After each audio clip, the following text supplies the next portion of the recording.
coming out here after 30 years. Yeah, I ain't got nothing, but I'm gonna have something because I'm rich in personality, you know, and I'm rich in love. My family love me, and that's really all that counts. Hey man, shout out to everybody out there on Team Banky Pound, man. I appreciate the love.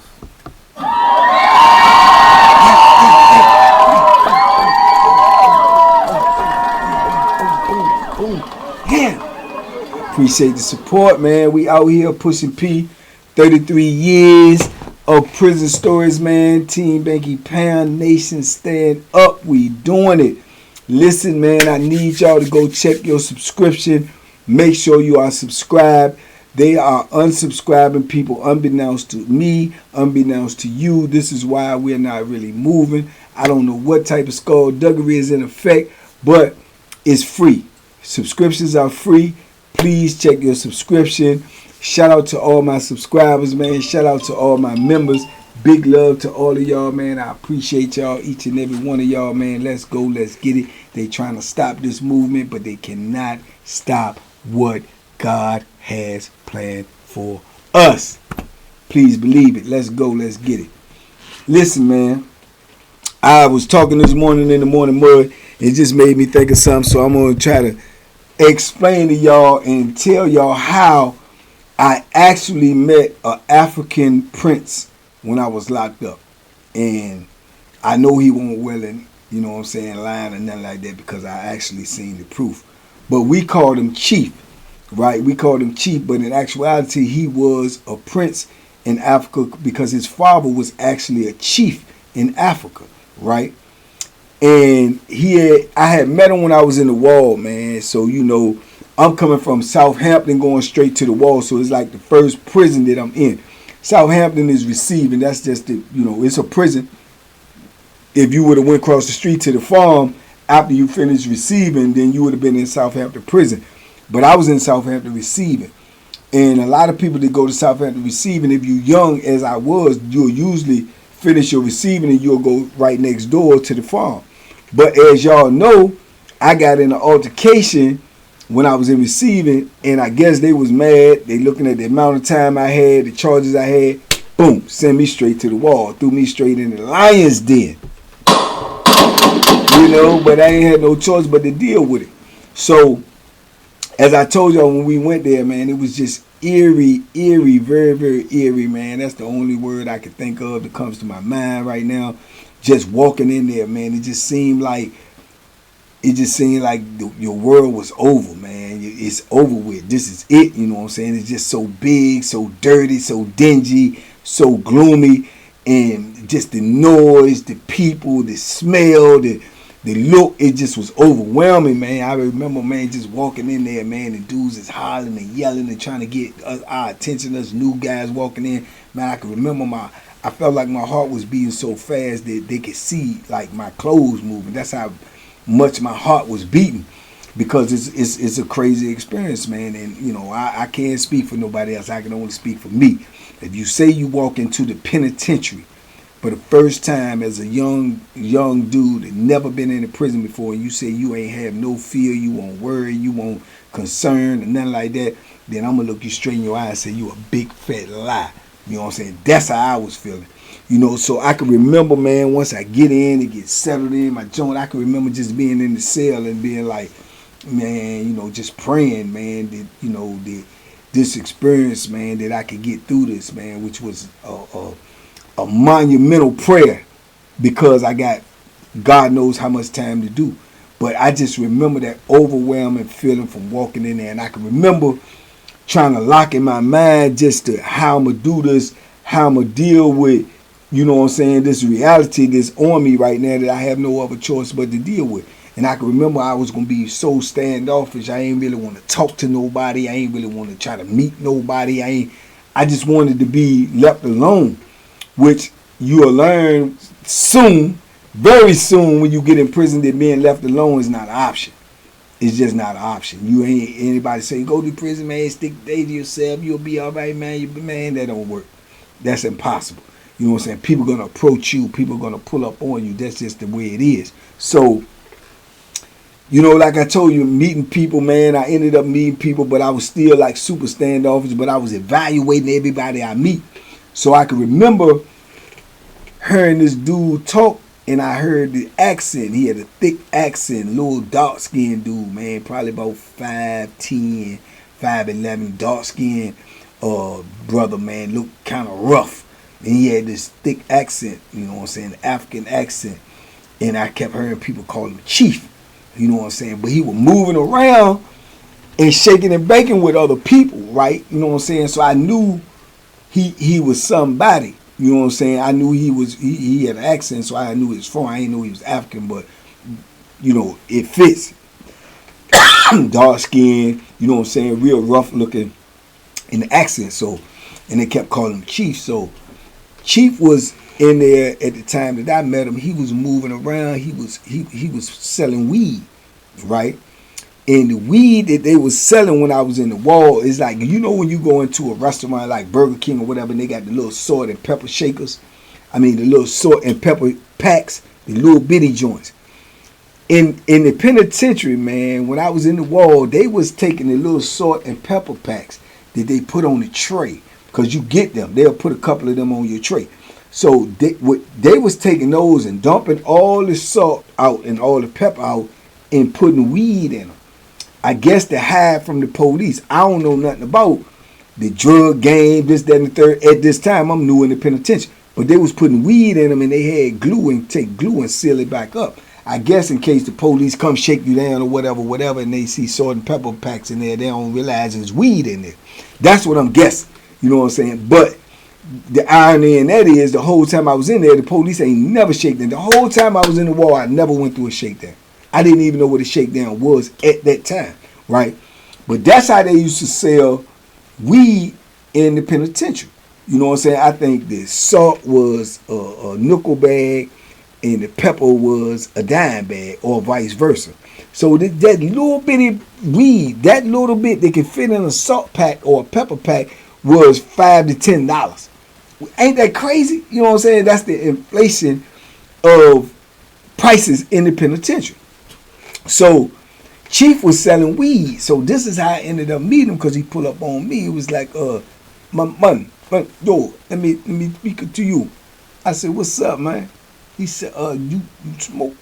You smoke? You chief? I said, nah, I don't smoke, right? He said, you don't smoke? Everybody smokes. You don't smoke? I said, no, I don't smoke, bro. I'm good. You know what I'm saying? He said, oh, okay, no problem, brother. No problem. You know, me chief, man. Me chief, you know, me good dude. You know, yeah, I know you new here, you young. You know, you speak to me, chief, good dude, man. Good dude. Blessings, brother. Blessings. I said, blessings, bro. Blessings.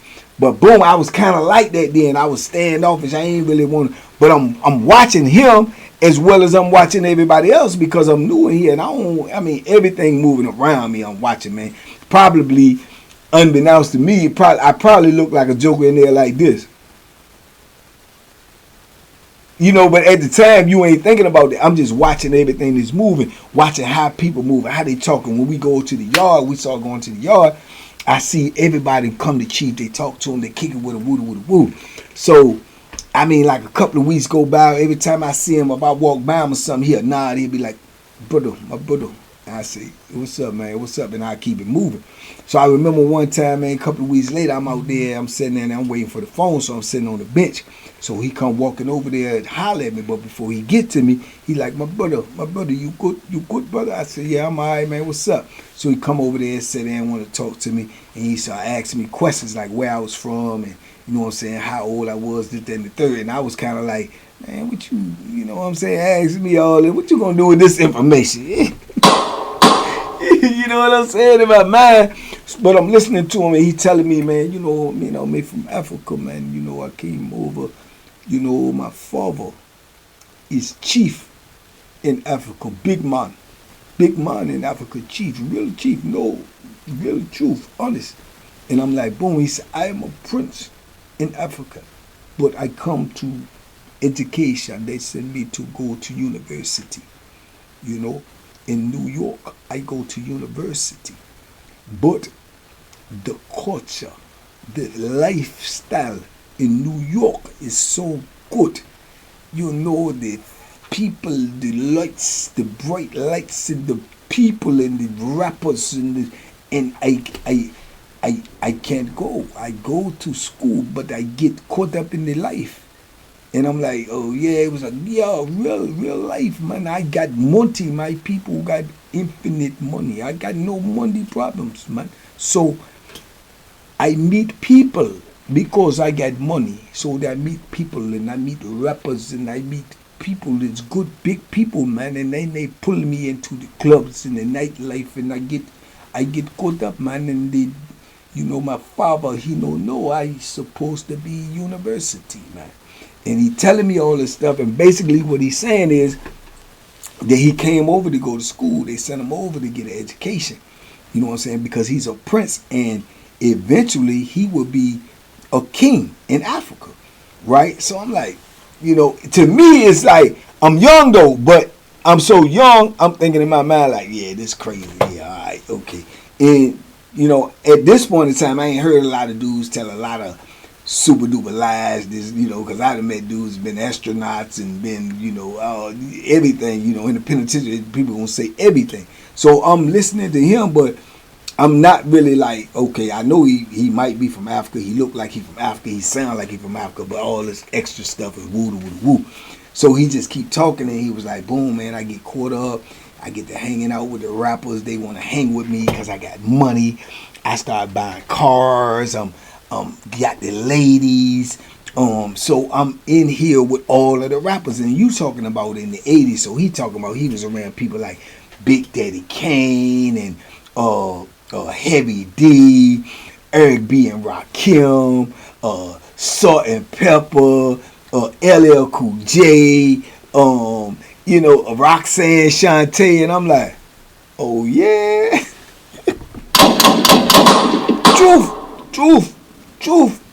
Truth young. Truth, he called me young. Truth young. No, Chief, no lie.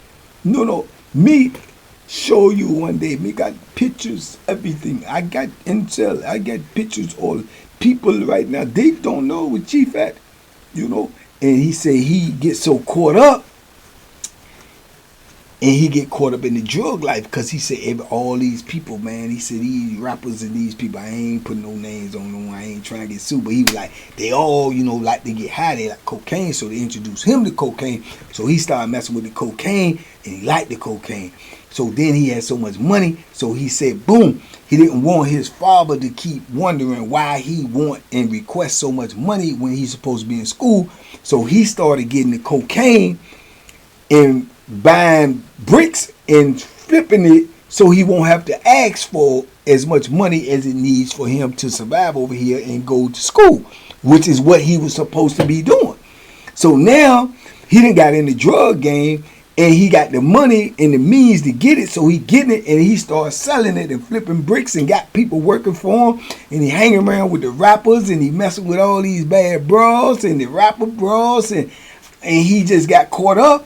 And he said one night he was driving in his Benz and he was on his way home to his penthouse, and the police pulled him over and he had drugs in, and that's what he get popped for, and now that's what he locked up for. But he ain't doing a whole lot of time, like 7-8 years or something, but he's still trying to keep it away from his people, you know what I'm saying? So this is because he's supposed to be in school. So this is where he at, but you got to think now, he under the old law. So if he get like 7 or 8 years, he only got to do like 65%. And if he get good time, this, then the third, he probably could get out in like 4 or 5 years. If that, you know what I'm saying? When you got 7, 8 years, he might could get out in like 3 and some change. So this is what he's working with.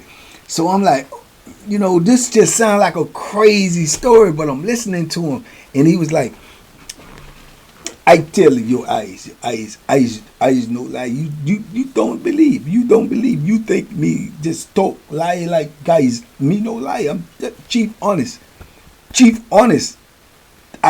Everything I say honest. Chief honest. My word. So boom, I'm like, that's all good, man. You know. So I mean, like, what you gonna do then? So you know, he said, me have to leave. We can't stay United States. I have to go back to my country with this conviction. Go back soon as me release me. I have to go back, you know.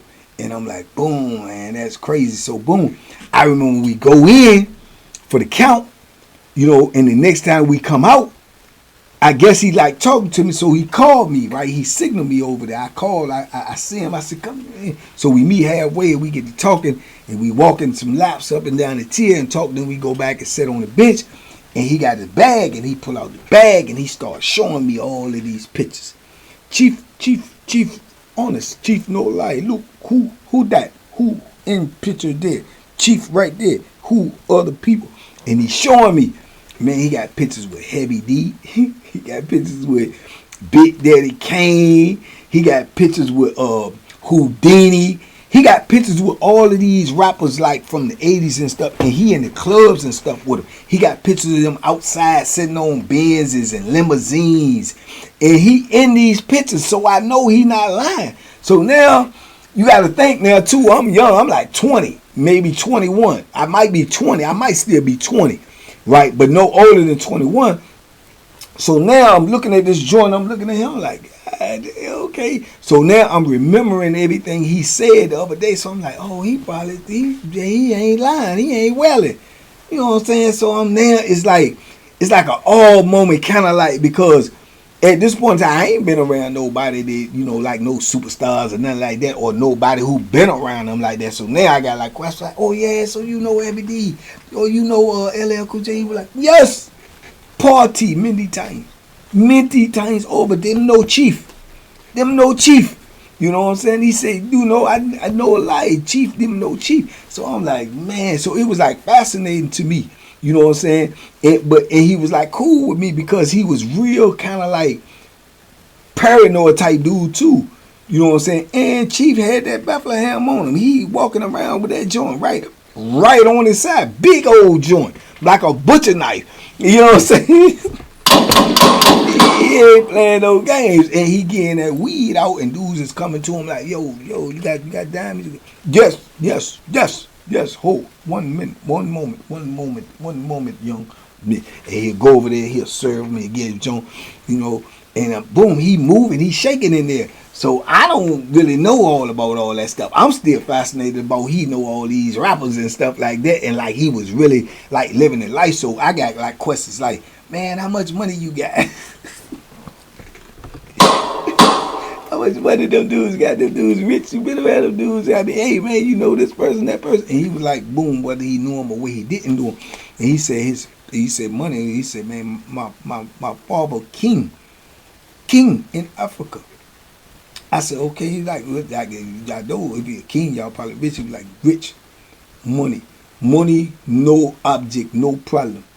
I got money never a problem. And I'm looking at him, but he don't look like that. You know what I'm saying? Because you got in your mind when you young what the image of what money look like. But when I see the pictures of him on the street, he cleaned up and he got on, you know, all the suits and, you know, the stuff that the rappers is wearing and the chains. And he got that on the street. But in here, he just looked like a regular guy.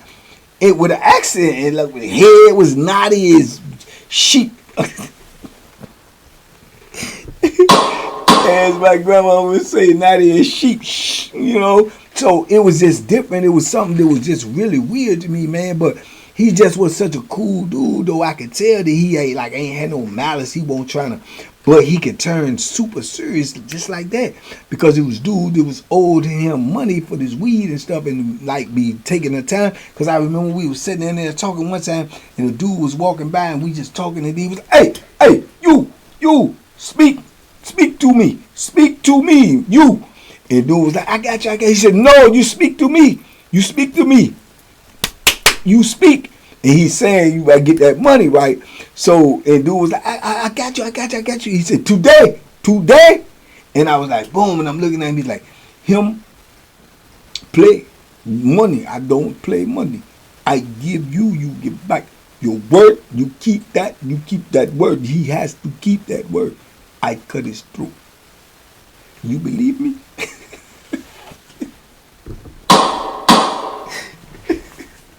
That joker say he don't pay my money. I cut his throat. You believe me? What you asking me for?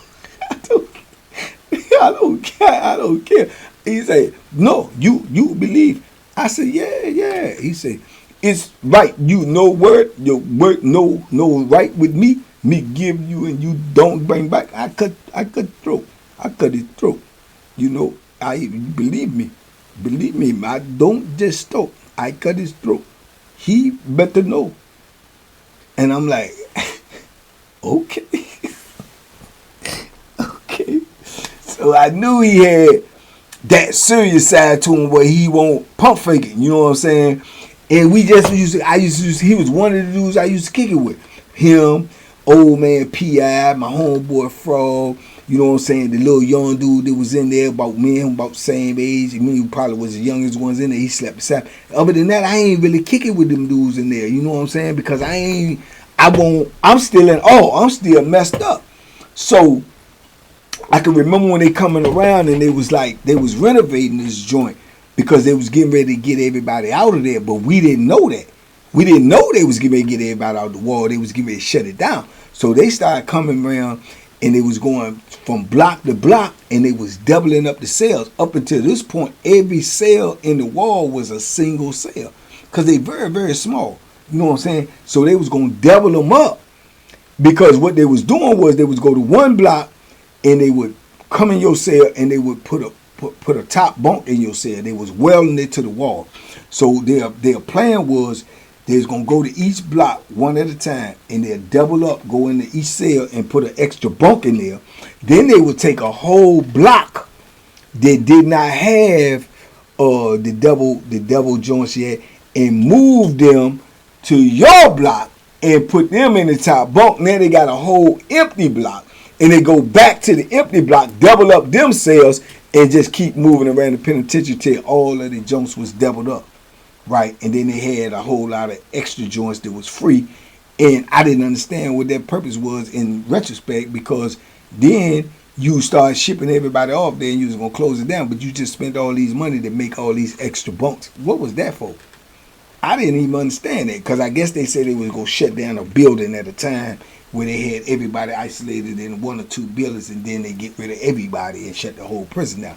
So when they started doubling up, they gave us the opportunity to, they came around and they say, you got 48 hours to decide who you want to sell up with. If you don't pick nobody to try to sell up with that you can coexist with, that you can get along with, then we going to put somebody in your cell. You getting a cell part. It ain't no as if a bus about it, right? So dudes was trying to go there, homeboy, because they was gonna bring the rest of them dudes in there. So dudes was trying to get somebody that was already in the block that was cool with them, that sell up with them, or you ain't know who you was gonna get. So I can remember, I ain't know, because I don't really mess with them jokers like that. So I remember he came to me and he was like, Young, me, you, sell. You cool? I cool? I trust no. We cool? I'm like, and he was like my best option. I'm like, yeah, we can sell up. You know what I'm saying? He was like, do you come to sell or come yours? You know what I'm saying? And he slept like right on the bottom, right. I was on the fourth, he was on the third. So he was like, I was like, oh, it don't matter. You know what I'm saying? And he was like, you keep bottom. I get on top. I come to you, get top on sale. And then they fix. So they boom, me and him said we was gonna sell up. So when they put the bunk on my joint, the next day, they moved him up in there. So he came in the cell. He became my cell partner. You know what I'm saying? And he was telling me then when he come in the cell, right? Chief was like, you, me, brothers. No one we fight together, stick together. No one violate you, me, we stick together. I cut through if they bother. You or me. Do you believe me? I do. I do believe you. And he was like, let me know, like, if we got any drama, I got your back. And he said, you got me. You cut throat? I said, yeah. He said, you got knife? I said, pull that big dog. Yeah. He said, good. We good. We brother. We good. Chief good. You know, and he was cool, you know what I'm saying? He was cool, and he basically let me know whatever come, man, I got your back. And I'm going to tell you, I'm young and green, but I believed him. I believe him without a doubt. Because I tell you, he smile all the time. He like this all the time. And when he sees somebody owe him money and they ain't give him his money, and his smile goes straight from, yeah, that's me, chief. Hey, you, come, me, talk. He's serious. And he not playing. And he kept them things on him. And I do not think he had them on him for decoration. You know what I'm saying? I do not think he had them on him for decoration. He just had a different type of, I could see it in a man's eyes when they, you know what I'm saying? And the only thing about that, man, when we wanted to even sell his lawn, man, I don't know, maybe a month, 2 or something, and they came and moved me. They came and got me before they came and got him. You know what I'm saying? And I ain't never was able to run into him again, but I know he had a little bit of time, so he probably got out and they probably deported him back to Africa. You know what I'm saying? But yeah, man, I remember Chief, man, and Chief was not just talking to be talking. Chief had that money. His family was royalty in Africa, and he just came over here to get an education, and he got caught up in the lifestyle because he had the money, he had the means, and he ran into the right people. And they got him, pulled him all the way into the drug game, and he over here flipping bricks and doing this and doing that, and there's people over there thinking he over here in school and going to class, and he said, man, he was missing class like a... I say, did you drop out of school? He was like, no, I still attend, still on roster. But he in the nightclub with all the rappers, and you know, they probably was like, you know, using them for the money or this, that, and the third, but he liked it. He said he liked being around them. He liked New York. He liked the atmosphere. He loved it. You know what I'm saying? Because it was different to him. And he had only, he said all he had to do was send home and say, send 50,000, send 20,000. They just sent it to him. You know what I'm saying? And he said he just stopped asking for that type of money because he said eventually his father was going to say, why do you need so much money to go to school? So he started getting drugs and making his own money so he wouldn't have to ask for so much money. But he said if he asked for the money, they send the money. You know what I'm saying? And I was like, man, what a life to have, man. And then you is into the skullduggery when you got everything. So that just proves to say you can have everything, but it's the things that you might lust for that's not for you, but you drawn to it. You know what I'm saying? Because you would think in your mind that a person who got that would never try to sell no drugs or do this and do that because you got everything. But to him, it was different, and it was attractive to him.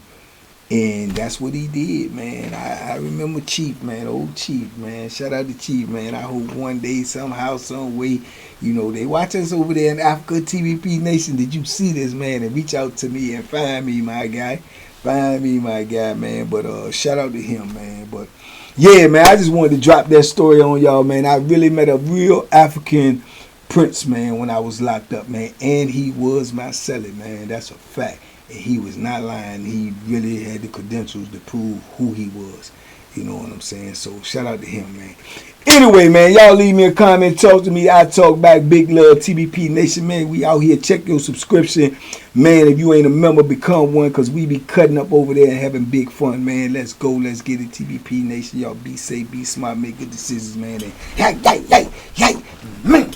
Duck them hooks, man, because they out there, man. But so are we.